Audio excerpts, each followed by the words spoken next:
she called me. She said, "Kirk, I've just been offered the support for the Highwaymen, but the union requires me to have a 6-piece band. Can you help me out?" I went, "I think I can." Yeah, easy. So we went out and opened for the Highwaymen.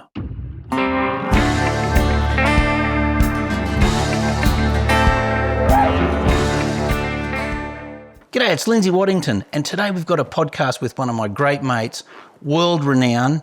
He is one of the greatest slide players and musicians the world has ever seen. Would you put your hands together and let's enjoy Kirk Lorange's life story. Thanks for coming in, Kirk. Thanks for having me.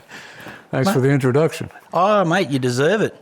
So many sessions, like, we'll go back to the start in a minute, but so many sessions, you've all genres, so you deserve it, mate. Oh, thank you so much. And it seems to be one of those specialist things when somebody's like, we need a specialist slide or we need that. Yeah. Kirk Lorange, your name just keeps coming up, mate. Credit to you. Thanks, mate. So speaking of that, now you live in Queensland. Yeah. And obviously this is where our studio is and we get blessed with your talents and hang out with you here. Where did it all start for you, mate? Not born in Australia? No. I was actually born in Mexico. Yep. Believe it or not. My Canadian dad and my English mother met during the war. And after the war, my dad worked for a company, a tire company, out of New York, I think it was. And they offered him jobs around the world. They were kind of conglomerating different overseas tire companies to become Uniroyal. Yeah. So I was born in Mexico. I don't remember that. And then we lived in Caracas, Venezuela, till I was 7. And then Havana, Cuba, till I was 8. And then Belgium, a little place called Spa. You ever heard of the Formula One Grand Prix? Yep. Spa-Francorchamps? I lived there for 6 years, and it wasn't until I was 14 that I actually went to Canada, which is what I always told people, I'm Canadian. I thought you were. Yeah. And so in amongst all that, you're Canadian. That's what you say. I'm Canadian, but, I guess. When did you leave Canada? Did your parents leave Canada, or did you go to Canada by yourself or with the family? No. We all went to Canada from Belgium, and I finished school there, finished high school. And as soon as I finished, I just wanted to get back to Belgium, because I felt Belgian. That's where I spent from years 8 to 14. Yeah. So I had all my friends there, and that's kind of where I grew up. Spoke French. I was a little Belgian kid for all intents and purposes. So when I finished high school, I traveled back to Europe, backpacked around Europe with a guitar. Oh, wow. And a duffel bag.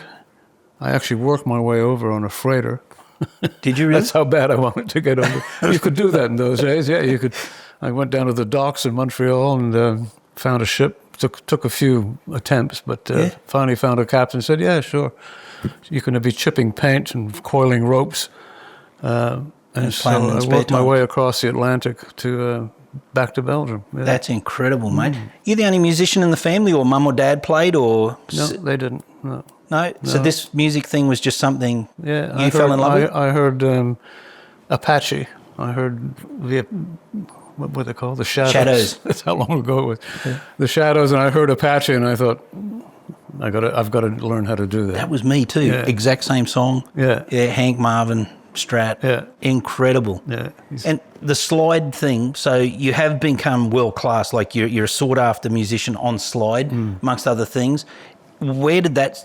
Was that right at the start? No. When I first started, actually, I thought I would be a flamenco player. Okay. I was into nylon string, and when I heard flamenco guitar, I thought, whoa, that's pretty cool. And then my dad brought home a record by Charlie Bird and Stan Getz called Jazz Samba, and I heard the wonderful Charlie Bird, and he was playing the guitar on that fingerstyle. I always liked fingerstyle guitar. I've never used a pick. Yeah. So anyone who was fingerstyle was my kind of music. So and I was learning all this stuff by ear, because Belgium in 1960, whatever it was, 661 or something, there were no music schools. There was, it was just post-war Belgium. It wasn't that long after the war, really. Wow. And there were no music schools, and in fact, when I bought the guitar home from the shop, I check how it was tuned, and I thought, oh, they got that one wrong. That the 4th fret of B string. So I tuned the last 2 strings up to the 5th fret. I just thought it must be all the 5th fret. And for a good 2 years, I would see pictures of people holding down chord shapes, and I'd do the same chord shapes. I think, gee, that doesn't sound right. And it was finally when we moved back to Canada, a friend there, we were playing, he said, man, you got your guitar tuned wrong.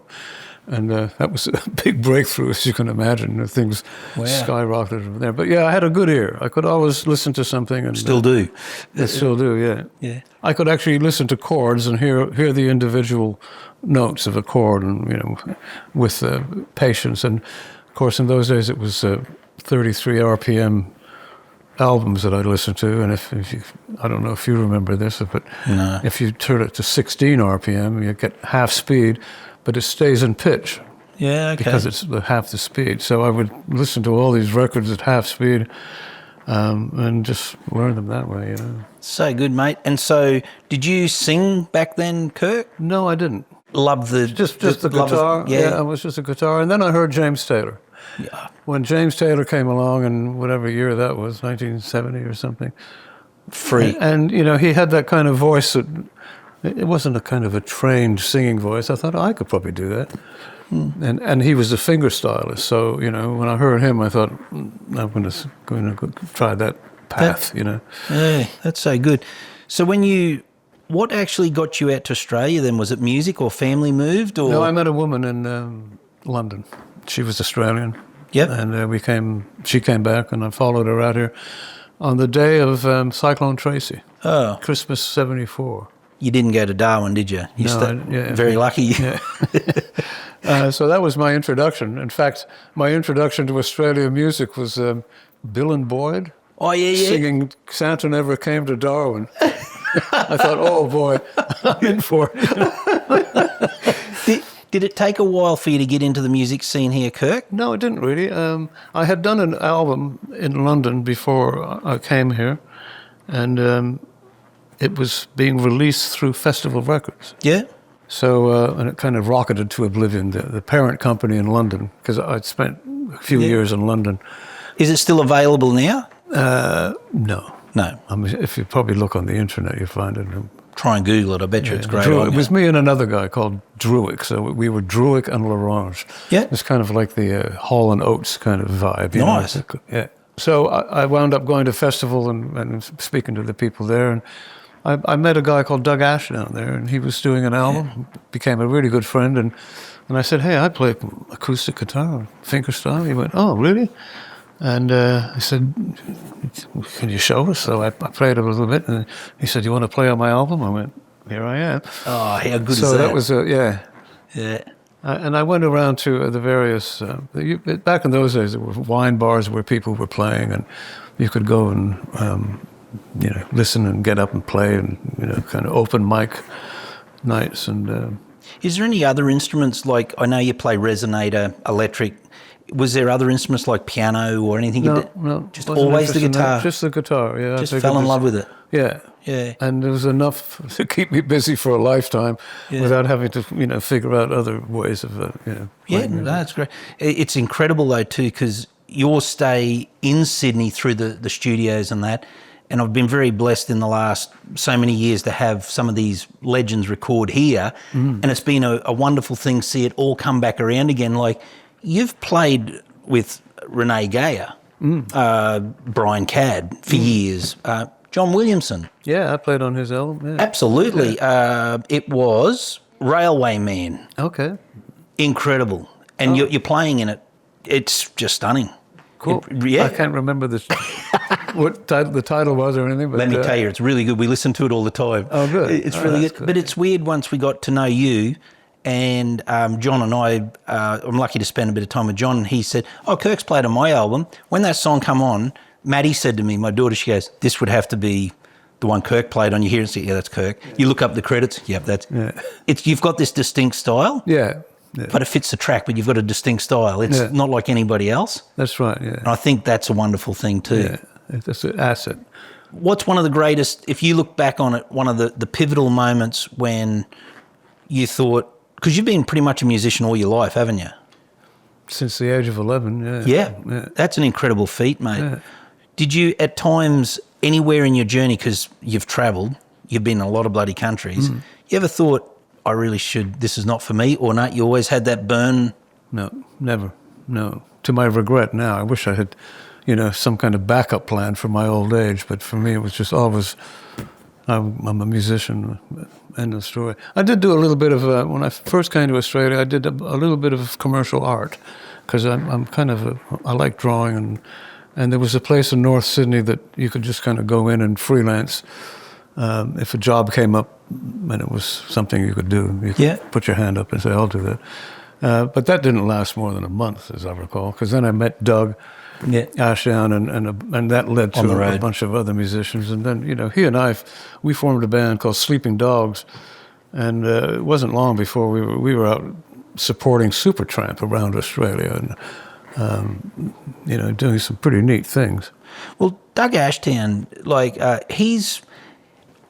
James Taylor, but he's got that vibe too, like storyteller extraordinaire, songwriter, and they've just got a vibe where it's that. Yeah. Nobody can sort of... Yeah, he was great. He was one of the funniest guys I've ever known. He was just had a wonderful sense of humor. And just the two of you or a band? No, it was a band. Sleeping Dogs. Greg Lyon was in it. That's why I first met Greg. Oh, wow. In fact, Greg Lyon, the bass player extraordinaire, he was one of the first people I met in Sydney. So he and I have been playing gigs together for 50 years, A drummer called Doug Bligh.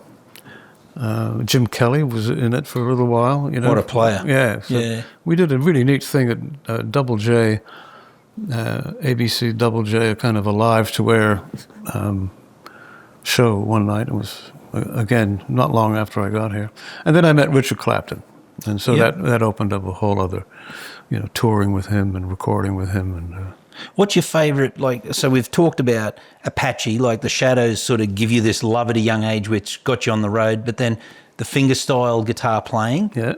So was it the Richard Clapton and swapping over into the sort of more harder sort of music that you started to get more on the electrics and that sort of thing? Or? Yeah, when I was in London with this guy Dwight, we signed up to the record company, and the record was owned by a young, super rich guy he thought he was like the next David Geffen. And he said, "Oh, Kirk, you're going to need an electric guitar." He said, so I said, "Yeah, I think I will." He said, "Go out and buy one and tell whatever her name was, the secretary, to pay for it." So I went up to Fender Soundhouse, Tottenham Court Road in London, and I picked out this beautiful Strat, a second-hand Strat, and I just told them to charge it to EAR Records, EAR Records, European American Records. Unfortunately, the company took a nosedive, and then poor guy, died of cancer at a really young age, so that just kind of all disappeared. You still got the guitar, but I've still got the guitar. Oh, that's all right. And that's the one you play that's still the one today? I have, yeah. That's been right through? The whole time. That was 73 I bought the guitar. Wow. And when I bought it, the guy said, that's a nice guitar. He said, if you want to set up to your liking, he said, take it out the back, Seymour will help you out. And it was Seymour Duncan. The real Seymour Duncan? Yeah. And we were both just these young 22, 23-year-olds in London. Me from Canada, him from Cleveland, I think, Cleveland, Ohio. Wow. And we formed a band. He was in our band, me and Dwight. Seymour Duncan? Yeah. We went to, our one gig was in Frankfurt, Germany. And this was before Seymour came up with all of his amps and pedals. And you know how he used to get his sound? He'd get a Fender Twin, turn everything up to 10, and face it down into the ground, speakers on the floor. Yeah, and then he'd mic up the back of the amp. That's how he got his sustain and kind of, yeah. Who would have thought of that? What the hell are you doing? Was it good? It was. Yeah, it just was screaming. But because it was facing into the floor, it wasn't overly loud, but it was just overdriven. And yeah. You ever tried it? No, I didn't. I haven't because I respect my amps too much. But that's how he got his sound. And of course, he then went on to world. Yeah. And after I came here, and he went back to America, and he called me up one day. He said, hey, Kirk, nice to hear. Or maybe I called him. He said, oh, man, it's so nice to hear from you, and I haven't seen you in so long. He said, "You got to come and visit, man. I live in Santa Barbara now." And he said, "We just bought a new house. I don't even know how many rooms we got." Mentioned he'd obviously bought, because by now he's Seymour Duncan, you know. Oh, it's incredible. Yeah, he was a really good player. That's an amazing thing. Like, so he probably give up playing to a degree because his pickups and everything he's just built it blew up, and it's just incredible. Yeah, he just became a businessman. Yeah. But he still apparently gets out. I saw him in Vancouver years afterwards, in 2004. He came through for a promo tour, and he got up and did some playing. And I called up the hotel. I said, "Man, I'd love to come and see you." He said, "Yeah, come on down." And he said, "You still got that guitar, that Strat?" He put a 0 fret in, which is a fret instead of the nut. There's a fret there. Really? So where the strings come off the head, they go through the little slots, and then there's a fret right there. So it's everything. No matter whether you're playing an open string or a fretted string, they're always chrome to brass or whatever the strings are. Wow. Yeah. So he's always been a genius. Yeah, I guess. He put that in, and he remembered the guitar. He said, "You still got the guitar with a 0 fret?" And I went, "Yeah, I do." So this was like, 15 years, 20 years later. Crikey. So speaking of that, like, I think we're establishing you've been around and played with some of the heavy hitters in the music industry. And this doesn't have to be profile or anything like that, Kirk, but if you had one more gig before you were going to retire and say, "Look, I've had enough," well, who would the artist be? Like, and it could be just because personally you got on well, or you love their music, or it just suited what you did. Well, I could say Ringo Starr, but I've already done that. Yeah. I've played with Ringo Starr on TV. Did you really? Yeah. With Glenn Shorrock, when I was in Glenn Shorrock's band. No. And we did the Michael Parkinson show. Yeah. And Ringo was on with his wife, Barbara. They were kind of the guests. And yeah.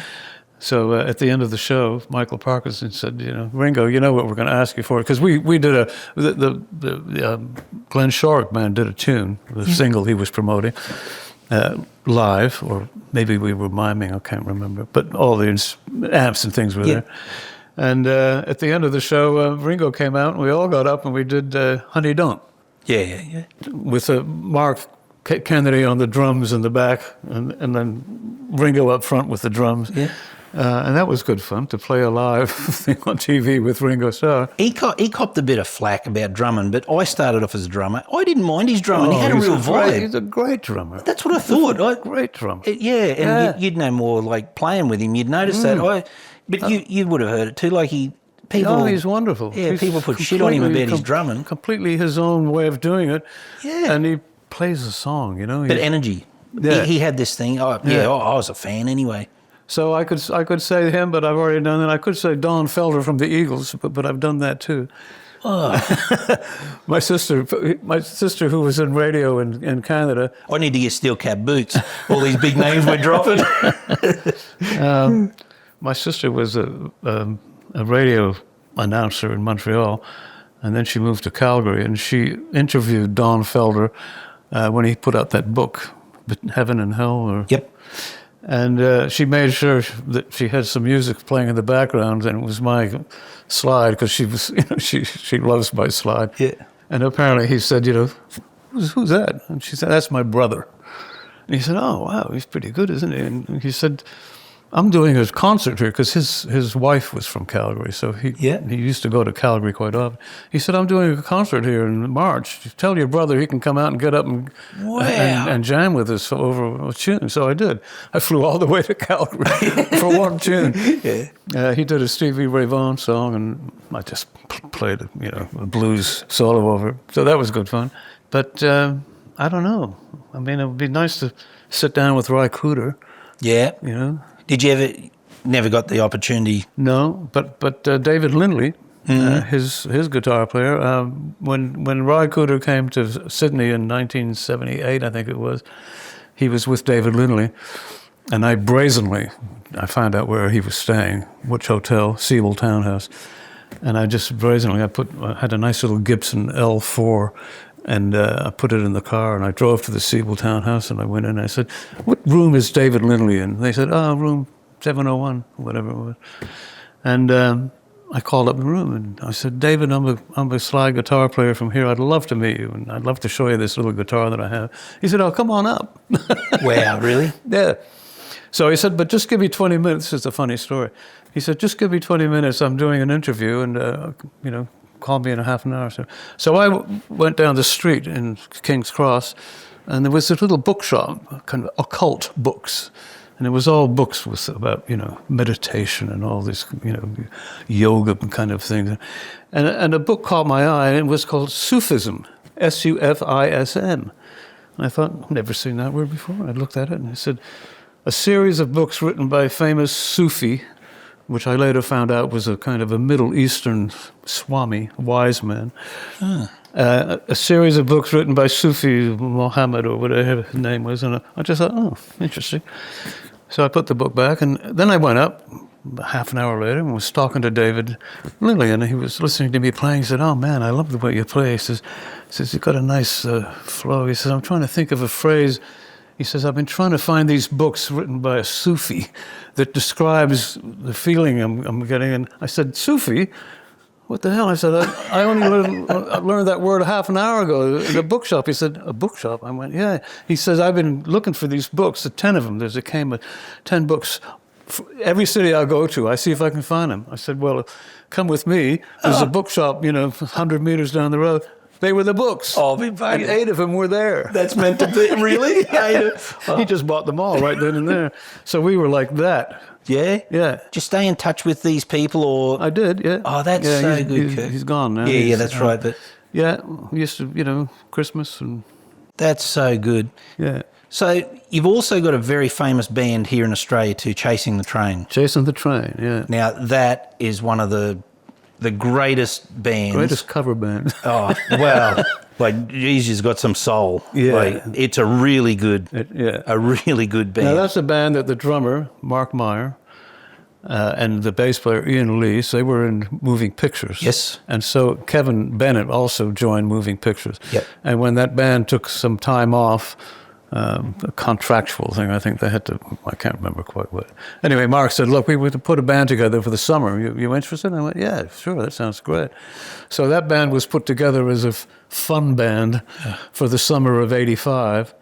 And 40 years later, we did our 40th anniversary gig a couple of months ago in Sydney. And we're saying still, out of the 5, still 4 of the original members. Yeah. Yeah, there was only one that the sort of didn't make the time. decided to leave, yeah. Yeah, well, great decision. So, yeah, that's been good. And I think it's because we never kind of recorded or did anything, like... It's a state of fun band. Yeah, it just stayed a fun band, and for 40 years we just kept having fun. So, yeah, we do about 4, 5, or 6 gigs a year now, always at the Bridge Hotel in Sydney. You're scattered around though, aren't you? Like, you're up here. Mark's over in South Australia, isn't Mark's in Adelaide. Yeah, and Ian and Kev's. Kevin's down near Jarvis Bay. Yep. So, yeah, when we gig, I fly in from... we all converge at the Bridge, play, see you later, see you next time. It probably feels like you're playing 3 nights a week, though. Like, that sort of, if you can keep a band together that long, you must be good buddies. Oh, yeah. And personally fit. And we have a sound check, and Kevin will say, I've got a new tune. It's in A, goes to the 5 chord, and this and that. And we just do it. And rehearse it while we're playing it to the crowd, And, That's so good. Yeah, we know each other so well. We all kind of know what we'll do, how we'll handle it. And I'll only say one other thing. Like I said, I started off as a drummer, and one of my favourite drummers was Mark Meyer. Yeah. But my God, his technique is so incredible. But have you got any ears? He has got the loudest snare drum. Oh, I tell you what. But one of the most wonderful players. Yeah. But it's technique. He's not like, and he does that out of the blue. When we go to sound check, he sets his kit up, and we're all kind of plugging our things in, and all of a sudden he'll do that snare to see if it's... This flame. Yeah, and we just jump right out of our skins, and we go, Mark, what are you doing, man? And I guess maybe his ear... Is he deaf? He must be. He must be, yeah. Please write in, Mark, if you are or not. He turned me deaf.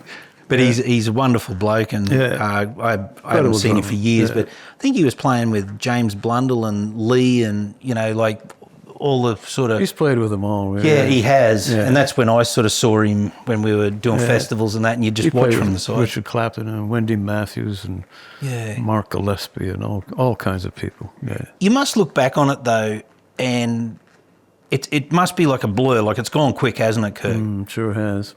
Do you find that it's getting a bit... I know this is probably as political as we'll get, but the industry has changed a lot, though, hasn't it? Yeah. It's I can remember talking to Caddo on his podcast, and Caddo said on the weekend, if you'd find out, Kirk's not playing or Russ is not playing or whoever's not playing, Jamie, why don't we go and try and find a record nobody's heard of being? We'll get together and have a few beers and listen to it and not pull it apart, but go, oh, great piano part or great. But nowadays it doesn't seem to be like that. No, it's all changed. Yeah, it's not so...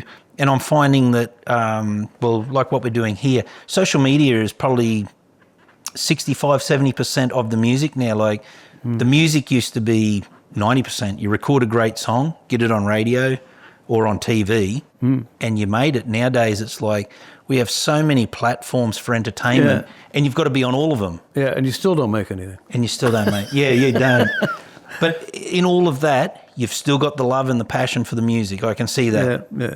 So when you were in the good old days, we'll say, touring, and they weren't like Friday, Saturday, Sunday either. You'd get out on the road and tour for months. Yeah, weeks and weeks. Yeah. I mean, you kind of come back to home base and then go out again. What was that like, Kirk? Well, when I was younger, I loved it. It was good fun. With Richard Clapton, we were kind of, on the road a whole lot, and a lot of it driving, not much flying. I didn't drink back then, so I was always the driver. Mm-hmm. So I was always the guy driving the other people around. It was good fun, no doubt about it. And I saw a whole lot of the country, which I never would have seen. One night we had a gig in Tamworth, and the manager, Chris Murphy, I think his name was. He said, we're driving up. And I went, oh, no, I don't want to drive, man, to Tamworth. And he said, yeah, I'll pick you up. I was living in Surrey Hills at the time. I'll pick you up in the morning, 9 o'clock. And the gig was, I thought, oh, that's cutting it fine. But, he was late. Then he said, we had to go pick up the drummer in whatever suburb. And he started hurtling through the city. And I'm sitting in the car thinking, and it was raining. I thought, I'm not going to Tamworth. And I said, where's Richard? He said, oh, he's flying up. I went, he's flying up? Yeah. So I said, I'm not driving. I'm not going to drive in a wet car with you driving like this. I said, I'll just, pass on the gig. And he said, oh, well, you can fly. I said, I'll pay for the plane myself. So I met Richard out at the airport. And it was getting late. It was raining. And it was, evening, 5 o'clock. And we walked out to this Fokker Friendship double prop. It's about what I would have said too. And Richard hated flying. And I remember kicking the tire. And I said, I hope this baby works. And Richard, don't do that. Don't even talk about it. So we got on the flight, and we're sitting basically up where the propellers are. Seat one, just behind the bulkhead. The cockpit's just there. We take off up through the clouds. And all of a sudden, there's this noise. And I looked at Richard.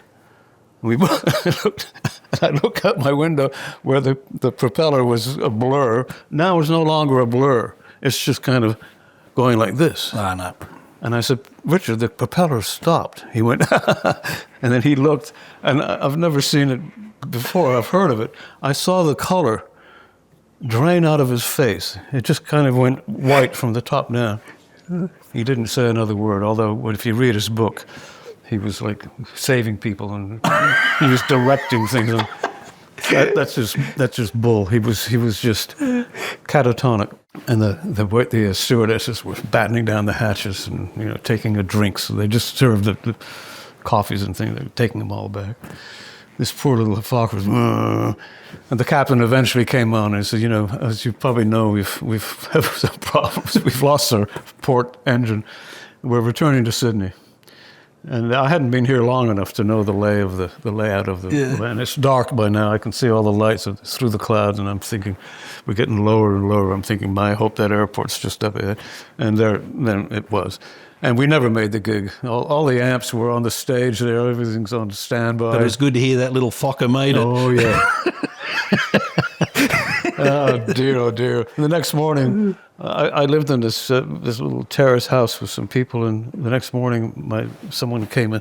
Kirk, wake up! There's someone here. There's someone from the newspaper. And Doug Ashdown's wife worked at the leader. So I told Doug about it when I got back. I said, "Man, we just went through a engine failure." So she sent one of her reporters over to get me. She said, "Look, I've only got 10 minutes before deadline, so what's the story? What happened last night?" And I'm still in bed. And I'm going, the plane. So then I gave her this big, long descriptive, like I am now. Yeah. Were you worried? Mm-hmm. Were you worried? I wasn't really. There was still one going. There was still one going, and I knew enough about planes that, if we lost that one, we're in big trouble. But Is that when you started drinking? I wasn't terribly comfortable, and I was very happy to get back down on the ground. And then the next day in the paper, there was like, "Fright for pop stars in the sky." Oh, I love it. I love it. The picture of Richard and the whole story. So that was kind of fun. So that was that's one of my Richard Clapton stories. There's quite a few, but I won't. Nah, I better not tell them all. We might get taken down. And then what other tours did I do? We did a really interesting tour with Chasing the Train. Was the band for The Good, the Bad, and the Angry. The good was Sharon O'Neill. Yeah. The bad was Marc Hunter, and the angry was Angry. And they kind of did a song each, of their own choice, and we were the backing band with a few extra musicians thrown in.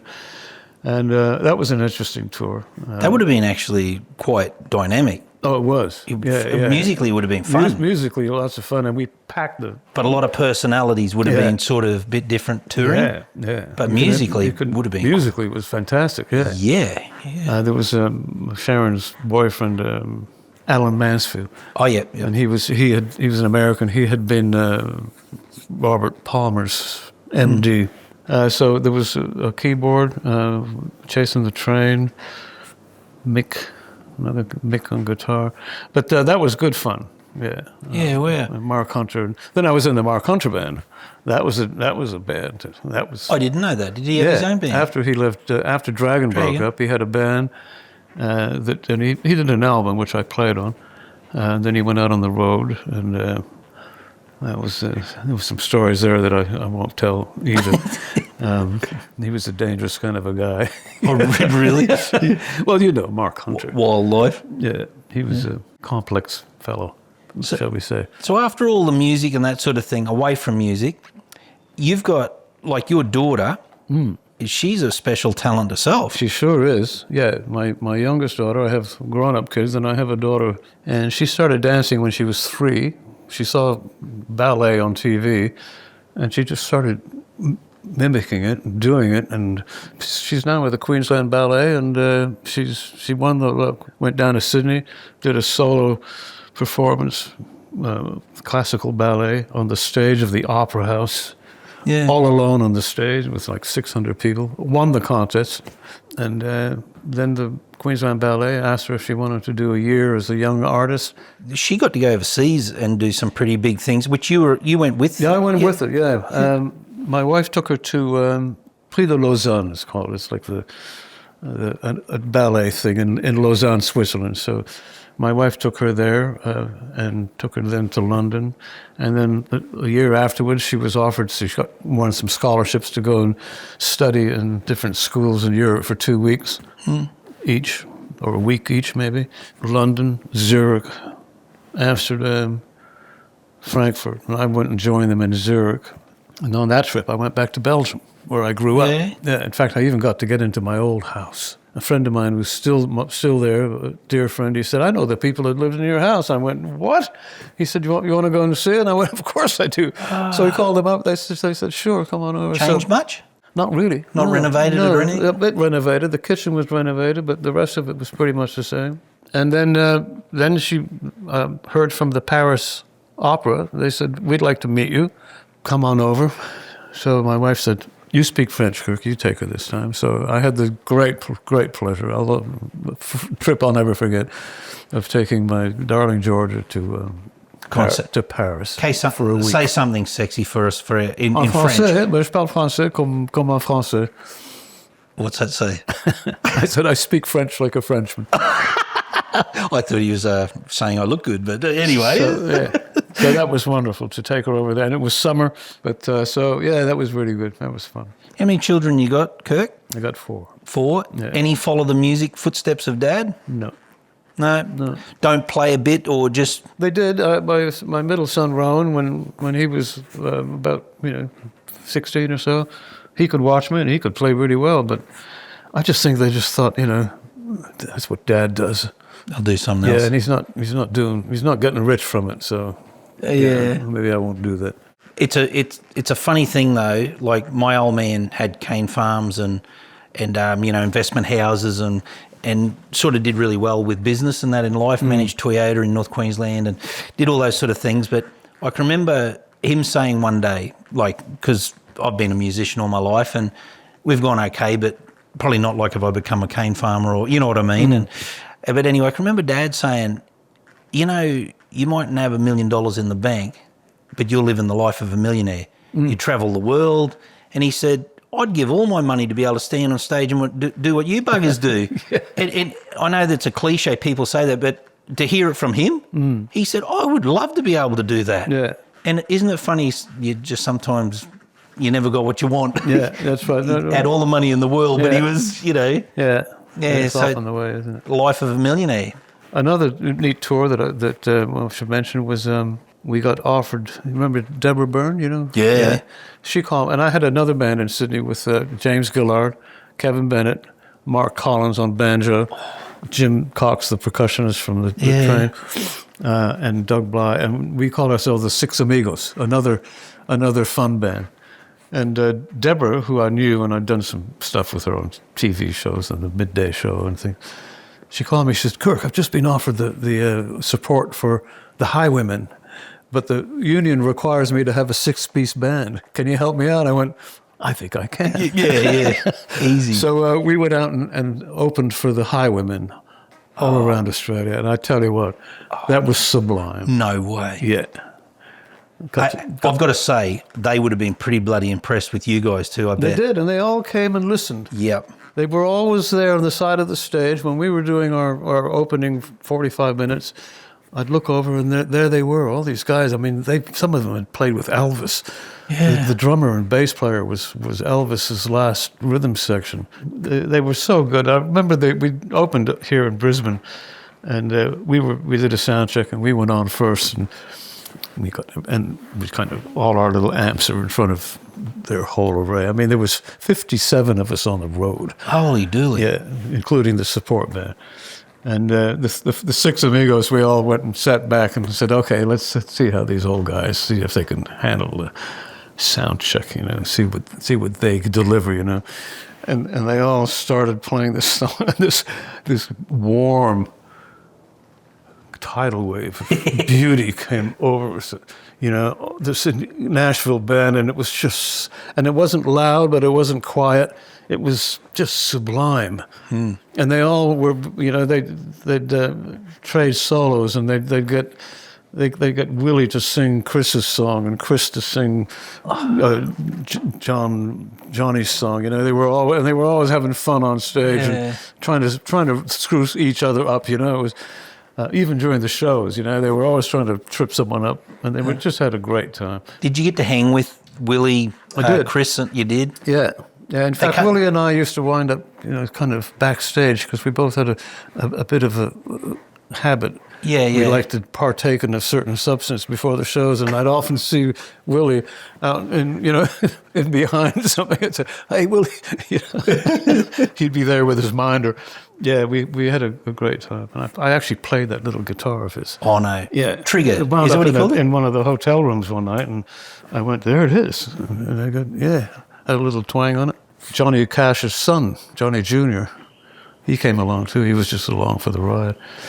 And we wound up in a hotel room, and he said, "Man, I like the way you play acoustic guitar." He said, if you ever come to Nashville, I want you to play on my album, okay?" And I went, "Yeah, great.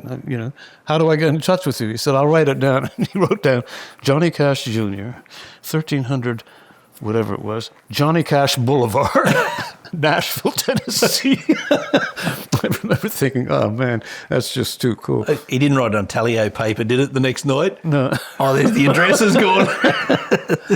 That was a good time. But isn't it funny how that would have just been sitting watching hit after hit after hit, like with Christopherson and Waylon and Willie. It was mind-boggling, really, because there all was, all these tunes that we grew up with, Sunday morning coming down, and all these wonderful tunes played by the people who wrote them right in front of us. And a band that grew up just playing that style of music, and would have been a big band too. Oh, huge. Yeah. There was the four of them, and there was a pedal steel, another guy who did backup vocals, there was another acoustic guitar, keyboard player. He was about to, when that tour was over, he was about to go off and play with Bonnie Raitt. Huh. Bass player and drummer, as I say, they were Steve, I can't remember. Elvis's last rhythm section. I'm missing some. Great pedal steel player. Can't remember, Bobby something. Yeah. It was just sublime. Was it Robbie Turner on steel? Yeah, great player. Yeah, he's gone now, but great player.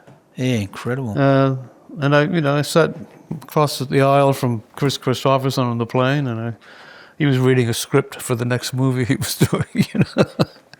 Yeah, it was really pretty cool. And a friend of mine in Sydney had a record shop, and he went, "Oh, Johnny Cash, man, I got some old almost acetates of Johnny. Can you take these and get him to sign them?" And I said, "Yeah, I'll try." So I took him in, and Johnny, by the way, travels with his own padre, his own religious preacher, and his wife. Yeah, and they all had their own separate limos. And so I took him in, and he went, "Oh, I can't even remember doing this one." Johnny Cash. Yeah, that was really, really quite something. Actually, this will be funny if you can remember. So you do this mega tour like this, and like, we've made it. What was your first gig back out on your own after that? Well, I'll tell you what it was. The next gig we had is Chasing the Train. This was the Six Amigos, so it wasn't the full... It was only you and KB then. Me and KB, was at a pub that was right next to the door to the entertainment centre in Darling Harbour, kind of upstairs. There was no one there, and we were looking out the window of all these people heading back into where we'd just been playing the week before. They're off to look at another show, and we would remember thinking, "Oh, geez, what happened?" Did you have to slap yourself? Wake up. Yeah, it was like a way up there in the clouds, and then bang down. You never had that drive, like, because you've had a lot of offers to go to Nashville. You never thought, I'd move to Nashville and... I actually did experience Nashville between after that guy that recorded us in London, me and my friend Dwight. I eventually quit that, and he said, "Oh, you can't quit." And I said, "Oh, I've looked at the contract. It says I must be reasonably available." So I thought I'd go to Vancouver. So I had friends in Vancouver. I said, "I'll be in Vancouver. I'll send you a phone number that's reasonably available." And he said, then I said, "I'm going to Australia." He said, "Oh, no, you can't go to Australia." He said, "Meet me in Nashville." Because he had bought Starday King Studios or... Oh, okay. Yeah, one of the pretty famous studios in Nashville. He bought. He said, "Meet me there. Just check into the hotel, the King of the Road Hotel, Roger Miller's King of the Road. I'll be there next week." I said, "I got no cash." He said, just sign for it. Sign for your meals. So I'm kind of there broke. I think I might have had $100 in my pocket or something. Every meal I had, I would sign for. And the hotel was paid for. And he was 3 weeks late. And eventually the hotel manager said, "Mr. Lorange, do you know when Mr. Thomas is coming?" I went, "I have no idea." I said, "I'm waiting for him to. He doesn't answer my calls." And she says, "We're getting a little worried about your bill." I said, "Yeah, I can imagine." Did you pull your $100? Yes, eventually he came, and I seem to remember that he signed a check for them and it bounced or something. He was a real sus guy. But during that week, it was Country Music Week, so this is the King of the Road Hotel, and all of these music stars were coming there for this music week. There was all these people there. And then I met a guy in that studio that Nigel had bought. There was a guy called Harrison. He was from Spooky Tooth, and he was in Nashville, and he was doing a song. He'd been signed to Nigel Thomas too, and he was doing a tune in this studio. And the guy who had written this song, it was a Christmas song. He wanted specifically this guy from Spooky Tooth to sing. Came in, and he was Wayne Jackson, the Memphis Horns. So he and I hung out, driving around Nashville, and he knew Jerry Lee Lewis, and I wound up in this room, a party at Jerry Lee Lewis in this hotel, and Jerry's looking real glum. He's all kind of white, and everyone around him is really worried. One of the guys, I was just kind of going, what do you do? He said, I'm one of the roadies. I said, what do you do? And this guy opened up his sport jacket, and it was a big wooden handle of a Colt 45. He's Jerry's bodyguard. Yeah. Jerry wanted a piano, so the hotel managed to get this little upright piano, roll it into the room, and Jerry goes, get it out of here. It was really intense. Heavy, intense. I said, I got to get out of here, Ray. I'll just go down and watch TV. It's too much for me. Yeah. Nashville. And I just found Nashville kind of threatening. Yeah. Maybe, I was just alone. I was walking around, and people were saying, oh, man, don't go walking around at night alone, because at the hotel you had to cross a bridge and cross the river, and they could, it's not a good idea. That was just before I came here. That would have been 74, I guess. Yeah, 1974. Yeah.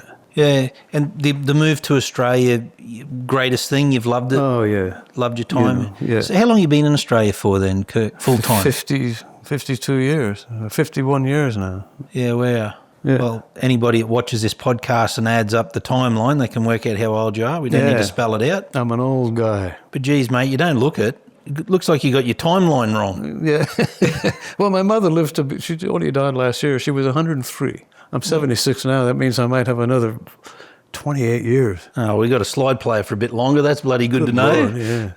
Fantastic. Well, I tell you what, mate, it's been a real pleasure having you. Yeah, it's been fun. And we're going to be seeing you more in the studio. We just love you playing. Great. But I've got to tell you before we cut out of this podcast, Kirk's got some wonderful online tutoring. If you go to Guitar à l'Orange, one word, just Guitar à l'Orange, it's kind of like, duck à l'orange, but it's guitaralorange.com. You'll see all the various things I have there. An online version of the book I put out in 94, which was how to look at the fretboard and make sense of it. It's called Plain Talk. Some slide courses, a bunch of fingerstyle guitar lessons, and all kinds of stuff. So Guitar à l'Orange. I'll see you there. And I can tell you, if you want to get to that next level, take this offer up, because it's an amazing player, this fellow, I can tell you. We're very proud to have him, and great to have him as a good mate. Thanks for coming down, Kirk. Thanks for having me. Cheers.